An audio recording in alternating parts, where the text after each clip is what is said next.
ओम नमः सिद्धेभ्य।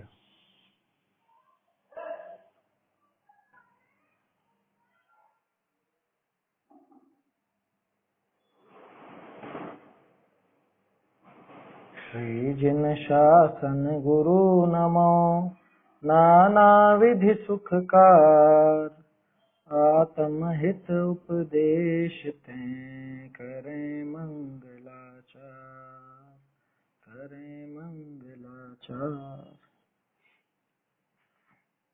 आत्मानुशासन ग्रंथ पर अपनी चर्चा चल रही है और इसमें कल अपन देख रहे थे कि वास्तव में जिसके पास धन होता है सभी उससे आशा रखते हैं, और जिसके पास कोई धन वगैरह ना हो, धन संपदा ना हो, उसके प्रति कोई आशा नहीं करता। अब चूंकि जितने भी आशा करते हैं, इच्छा करते हैं, उन सभी जीवों की इच्छा की पूर्ति किसी भी तरह के धन से हो नहीं सकती। तो जो धनवान है वो उनकी विमुखता का कारण बनता है। माने वो जो मांगने वाले, वो जो याचक हैं उसके, वो याचक उससे विपरीत हो जाते हैं, क्योंकि इच्छाएं पूरी होंगी नहीं, और इच्छा पूरी नहीं होगी तो अपना विमुख हो जाएगा। तो ऐसे वो धन तो उस विमुखता का ही कारण बना, वो उन जीवों को और उल्टा अपने से विपरीत करने का कारण बना। इसलिए उस धन से तो निर्धन होना अच्छा है, ऐसा आचार्य देव ने कहा था। निर्धन पने का अर्थ यहाँ पे, निर्धन का मतलब परिग्रह से रहित है ना, क्योंकि धन माने परिग्रह, तो परिग्रह रहित अपरिग्रही जो महाव्रती मुनिराज होते हैं, महामुनिराज होते हैं, उनके लिए यहाँ निर्धन शब्द है ना। निर्धन माने वो गरीब नहीं, तो वो धन होने से यानी परिग्रह आदि होने से तो अपरिग्रही होना ज्यादा अच्छा है। ऐसा 155 छंद में देखा था अपन ने। फिर 156 में भी वापस से खाई का उदाहरण दिया था, आशा को, इच्छा को। पहले अपन 36वें छंद में देख चुके हैं कि आशा रूपी गड्ढा है ना, वो बहुत बड़ा, जिसमें 3 लोग भी जिसकी पूर्ति नहीं कर सकता, 3 लोग से भी पूरा नहीं हो सकता, 3 लोग भी उसमें जरा सा एक अणु मात्र है, अणु के बराबर है, ऐसा वहां 36वें छंद में था। और 156 में भी ऐसा ही है कि आशा रूपी जो खनी, खनी माने खाई, आशा रूपी खाई जो है वो सभी तरह की निधियां मिल जाएं पूरे जगत की तो भी उससे नहीं भरी जा सकती, उनसे भी ज्यादा गहरी है। ऐसी आशा रूपी खाई को जिन्होंने समीभूत कर दिया, समान कर दिया, समतल कर दिया, जमीन के लेवल पर जो ले आए, ऐसे महामुनिराजों का वो जो मान है, मान का अर्थ क्या था यहाँ पर उदित, कल देखा था ना। मान का अर्थ यहाँ पे घमंड नहीं था, मान का अर्थ यहाँ पे संतोष का भाव, स्वाभिमान है ना। खास तौर पे संतोष का भाव लेना कि जिनको वो विषय परिग्रह आदि 5 इंद्रिय के विषय भोग आदि की जिनको वांछा नहीं है, ऐसे वो निर्वांछक पना, उसी को यहाँ मान कहा था। तो वास्तव में वो मान ही असली धन है। मान धनम धनम आया था ना, कि वो मान धन जो है वो ही वास्तव में धन है, जिससे कि संतुष्टि भी हो सके। क्योंकि बाकी रुपए पैसे संपदा आदि से तो कोई संतुष्टि होती नहीं, जिसके पास हो उसकी भी संतुष्टि नहीं होती, और जो उससे याचना करता है, मांगता है, उसकी भी संतुष्टि नहीं होती। कहने का अर्थ यह है कि सारे ही विषय भोग, सारा ही परिग्रह संतुष्टि देने वाला नहीं है, वो तो और ज्यादा दुखी ही करने वाला है। श्रेष्ठ दशा तो अपरिग्रह दशा है। आकिंचन्य, उत्तम आकिंचन्य कहते हैं ना अपन, तो आकिंचन्य श्रेष्ठ दशा। आगे वापस उस खाई के उदाहरण को और स्पष्ट करके यहाँ पे ले रहे हैं आचार्य देव 157 नंबर के छंद में, वो देखते हैं अपन। आगे सो आशा खान मान धन करी कैसे समान भई, ऐसे पूछे कहे कि आशा रूपी खान जो है यह मान धन से, उस संतोष रूपी धन से समान कैसे हो गई, ऐसा पूछने पे कहते हैं। आशा खनी रगाधेयम मधकृत जगत्त्रया, उत्सर्प्योत्सर्प्य तत्रस्था, न हो सद्भि समीकृता। आशा खनीरगाधेय मधकृत जगत्त्रया, उत्सर्प्योत्सर्प्य तत्रस्था, न हो सद्भि समीकृता। 3 लोक भी जिसमें लघु यह आशा रूपी खान अगाध, करें सत्पुरुष पृथ्वी तल सम, उसमें स्थित धन का त्याग। क्या कह रहे हैं देखो, आशा खनि ना, खनि शब्द तो कल भी आया था, कल भी देखा था अपन ने। आशा रूपी खान है ना, आशा रूपी जो खान है कैसी है ये, अगाधायम, अगाधेयम, ये अत्यंत अगाध है, इसकी कोई थाह नहीं है ना, इसका कोई और छोर नहीं है, इतनी गहरी, ऐसी खतरनाक, इतनी गहरी ये आशा रूपी खान जो है अत्यंत अगाध है। अधकृत जगत त्रया, क्या कि जगत त्रय जिसके द्वारा अधकृत कर दिए गए, मतलब जिसके द्वारा नीचे कर दिए गए हैं। क्या मतलब निकला कि ये आशा रूपी जो खान है ये 3 जगत से भी बड़ी हो गई। जैसे वो एक कहानी आती है ना, छोटा सा उदाहरण आता है, क्या कि किसी ने एक लकीर खींच रखी है, अब उसको छोटा करना है बिना उसे हाथ लगाए, तो क्या करते हैं कि उससे भी बड़ी लकीर खींच दो, वो अपने आप छोटी हो जाएगी। ऐसी छोटी सी कहानी चलती है ना, स्कूल जाने वाले बच्चे सब जानते हैं। दूसरे की लाइन छोटी करने की जगह अपनी लाइन बड़ी कर दो, ऐसा उसका उद्देश्य। यहाँ दूसरी बात कह रहा हूं मैं, तो ऐसे ही आशा रूपी जो वो खाई है, वो आशा कितनी बड़ी, कि इतनी बड़ी कि उसने 3 लोग को छोटा कर दिया। 3 लोग उसने अधकृत, यानी कि उसने 3 लोगों को भी नीचा कर दिया, 3 लोगों से भी बढ़ गई वो, तीनों लोगों से भी जिसकी पूर्ति नहीं हो सके ऐसी हो गई। ऐसा लगता है जैसे वो 36वां श्लोक इनके साथ ही लिखा हो, वो तो गलती से आगे पीछे हो गया, ऐसा नजर आता है। 36वें छंद में देखा था ना अपन ने, जिसमें विश्व अणु सम लघु है, प्रति प्राणी का आशा गर्त, किसको कितना मिल सकता है, विषयों की अभिलाषा गर्त। आशा गर्त प्रति प्राणी यस्मिन विश्व मनुपमम, कस्य कियदायाति वृथा वो विशेषिता, व्यर्थ है विषयों की अभिलाषा, व्यर्थ है।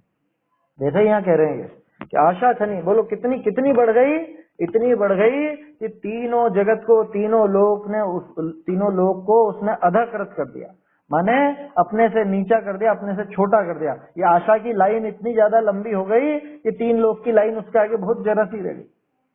और कितने जीवों की आशा, एक अकेले एक जीव की इच्छा ही पूरे 3 लोक से पूरी नहीं होती है ना, उसको तीनों लोक मिल जाए तो वो संतुष्टि नहीं होती। बहुत पुराना एक गाना था ना ऐसा, ये दुनिया अगर मिल भी जाए तो क्या है, हैं? ये दुनिया पूरी की पूरी 3 लोग मिल जाए तो भी क्या है, तो भी संतुष्टि नहीं आती इस जीव को।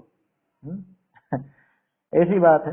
अब लेकिन सत किसको बोलते हैं, सज्जन पुरुषों, और अपने यहाँ तो सत का अर्थ संत है ना, संत बहुवचन है सत शब्द का।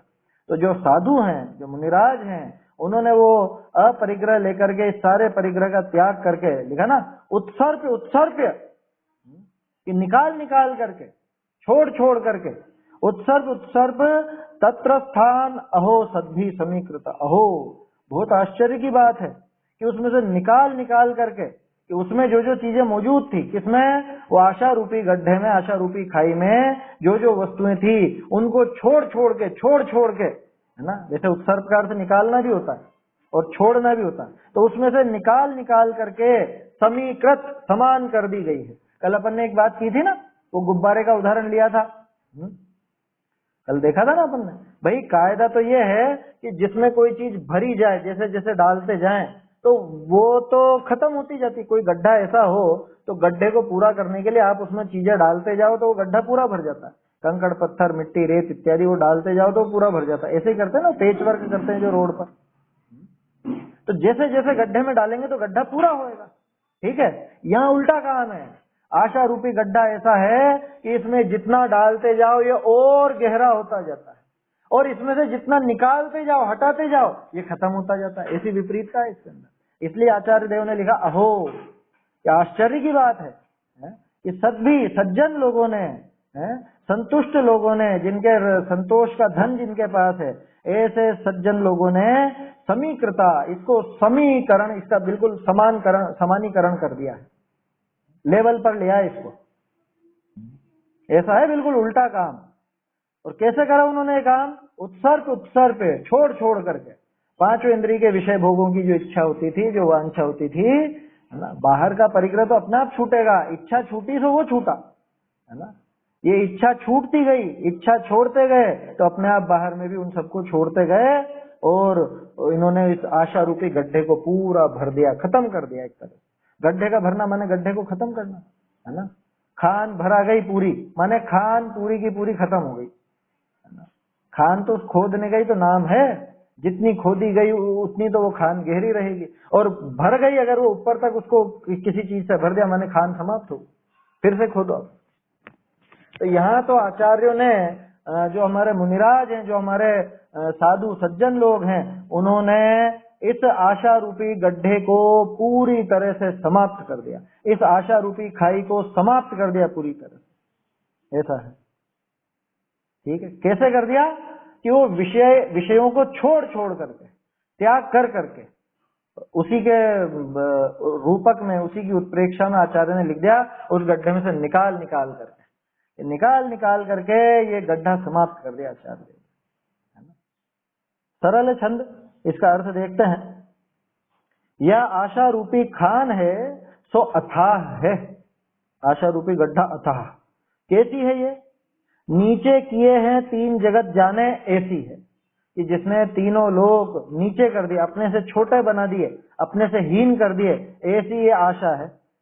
सो तिस आशा रूपी खान विषय तिष्ठते धनादिक तिनको काढ़ी काढ़ी, काढ़ काढ़ के मतलब निकाल निकाल के, काढ़ काढ़ी वह आशा रूपी खान सत्पुरुष ने करी समान करी है।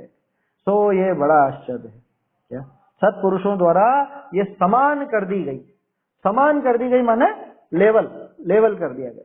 समान कर दी मतलब उसके बराबर कर दी ऐसा नहीं, समान करना माने वो लेवल करना, समतल कर दिया। सो ये बड़ा आश्चर्य है। क्यों है आश्चर्य? क्योंकि कोई वस्तु अगर भरी हुई हो गड्ढे में, निकालते जाओगे गड्ढे में से तो गड्ढा गहरा होता जाता है, लेकिन यहाँ उल्टा काम किया, यहाँ निकाल निकाल करके, छोड़ छोड़ करके आचार्य देवों ने उस गड्ढे को ही समाप्त कर दिया। भावार्थ, पाषाण आदि की कोई खान होए, तामे स्यों पाषाण आदि काढ़ी तिस खान को अन्य भूमि समान करना तो ही कठिन देखिए है। उल्टा काम है ना। उस खान में से पत्थर निकाले जाओ तो खान और गहरी होगी कि भरती जाएगी, कि और ज्यादा गहरी हो जाएगी, तो ये तो कठिन काम है। बहुरी ये आश्चर्य देखो, ये आशा रूपी खान ऐसी तो अथा, कैसी कि जाने तीन लोग नीचे किए, कि जिसने तीन लोगों को भी हीन कर दिया। तीन लोग की संपदा भी आशा विषय नीची है। वो आशा इतनी बढ़ गई, इच्छा इतनी बढ़ गई पांच इंद्रिय के विषय भोगों की, कि तीन लोग की संपत्ति भी उसको मिल जाए तो भी वो आशा उससे बड़ी, उससे ज्यादा, और आशा अधिक बड़ी है। तो ऐसी आशा खान तामे तिष्ठते पदार्थ तिनको काढ़ काढ़ करी सत्पुरुष ताको समान करे है। लो गजब हो गया है। ऐसी आशा रूपी खान, उसमें तिष्ठते पदार्थ, अब उसमें जो जो पदार्थों की इच्छाएं हैं, उन पदार्थों की इच्छा, वो पदार्थ उनको काढ़ काढ़ करके मतलब निकाल निकाल करके, और निकाल के अर्थ मतलब उनकी इच्छा छोड़ करके, उनका त्याग करके, है ना, सत्पुरुषता को समान करे, सत्पुरुष उसको समान कर देते। भाव ये आशा विषय अनेक पदार्थनी की चाह पाइए, है ना। इच्छा में तो अनेक पदार्थों की चाह होती है, तहाँ सत्पुरुष है ते त्याग भाव करी इसकी चाह छोड़ी, क्या उसकी चाह छोड़ करके, कौन से भाव से? त्याग भाव से। उत्तम त्याग होता है ना मुनिराज के, है? अथवा आकिंचन्य भी है। आकिंचन्य तो त्याग की वजह से ही आया है, समझ में आई बात? देखो सब जुड़े हुए हैं आपस में। तप किसको कहते हैं? कि इच्छा के निरोध को तप कहते हैं। इच्छा निरोध तप, ऐसा है ना। और कहाँ पे आया? वो धवला जी में है, इच्छा निरोध तप। इच्छाओं के निरोध का नाम तप। तो इच्छाओं का जो निरोध हुआ, माने उन वस्तुओं का त्याग किया, तो त्याग उसके अंदर शामिल हो गया। और जैसे त्याग किया तो अकिंचनपना आ गया, वो अकिंचन्य हो गया। अकिंचन्य हुआ तो उधर से हटके इधर लगे तो ब्रह्मचर्य हो गया। सारे के सारे एक साथ घटित होते हैं, समझ में आई बात? संयम, तप, त्याग, अकिंचन्य, ब्रह्मचर्य सब एक साथ। उधर से लोभ छूटा तो शौच आ गया। उत्तम शौच आ गया। तो उन्होंने ये सारा का सारा ये इच्छा छोड़ करके, वो त्याग करके, चाह छोड़ करके, ऐसे सर्व चाह छोड़ी तिस आशा को मिटाई समान भाव जो वीतराग भाव तिस रूप प्रवर्त है। ये देखो टोडरमल जी की विशेषता। समान शब्द आया ना, और पहले भी कई बार अपन ने बात की है कि वास्तव में धर्म किसका नाम है। ये धर्म तो एक उस वीतराग भाव का नाम है, चारित्र का नाम है, जिसका नाम समत्व है। पहले भी देखा था अपन ने संयम, ये अपने प्रवचन सार जी की गाथा, 7वीं गाथा प्रवचन सार जी। चारित्रम खलु धम्मो, धम्मो जो सो समोत्ति निर्दिष्टो, मोह खोह विहीणो परिणामो अपणो समो। अपना परिणाम, अपना जो वो समत्व परिणाम है, मोह और क्षोभ से रहित, मिथ्यात्व और राग द्वेष से रहित अपने स्वयं का जो परिणाम है वो है सम भाव, समता भाव, वीतराग भाव। जैसे भी जिसमें से मोह और क्षोभ छूट गए तो उसमें तो अपने आप ही वो समता भाव आ जाएगा। ऐसा जो वो वीतराग भाव है वो ही वास्तव में चारित्र है, उसको ही चारित्र कहते हैं और वो ही धर्म है, ऐसी परिभाषा। और यहाँ पे भी वो समान भाव की बात ली तो वीतराग भाव आ गया कि वो जब चाह छोड़ी तो ऐसी सर्व चाह छोड़ करके तिस आशा को मिटाए, उस आशा को मिटा करके समान भाव माने जो वीतराग भाव तिस रूप प्रवर्ते है, समान भाव रूप प्रवर्तते हैं, उन विषय कषाय रूप नहीं प्रवर्तते, 5 इंद्रिय के विषय भोग रूप नहीं प्रवर्तते। समान भाव माने वीतराग भाव रूप प्रवर्तते हैं, है ना। किसी की इच्छा है ही नहीं, सारी की सारी चाह छूट गई, चाह गई चिंता गई, मनवा दे परवाह। ऐसा सरल है छंद। आगे निर्ग्रंथ पना को अवलंबी करी प्रतिज्ञा करी है महाव्रतनी की जाने, है ना। जिन्होंने निर्ग्रंथ पने का अवलंबन लेकर महाव्रतों की प्रतिज्ञा करी है, ऐसे मुनि हैं ताके परिग्रह का अंगीकार करने के अभाव से ऐसे पूर्वोक्त प्रकार ही इस आशा का समान रूप करना योग्य है। क्या ऐसे जो मुनिराज हैं उनके परिग्रह का अंगीकार करने के अभाव से, परिग्रह ग्रहण नहीं करते, वो परिग्रह का त्याग करते हैं, तो परिग्रह अंगीकार करने का ही अभाव है, उस तरह से इस आशा का समान रूप करना योग्य है, ऐसे दिखावता सता विहित इत्यादि 2 काव्य कहे क्या कि उनको अपनी इच्छाएं घटाना योग्य है, इच्छाओं की समाप्ति करना योग्य है, ऐसा यहाँ पर आगे 2 छंदों में दिखाएंगे। तो वो चर्चा तो अपन करेंगे बाद में, आज थोड़ी सी दूसरी चर्चा और करेंगे, है ना। पहले एक बार छंद दोहरा लेते हैं, छंद बोल लेते हैं। ये जो बात हुई अभी, 3 लोक भी जिसमें लघु यह आशा रूपी खान अगाध, करें सत्पुरुष पृथ्वी तल सम, उसमें स्थित धन का त्याग।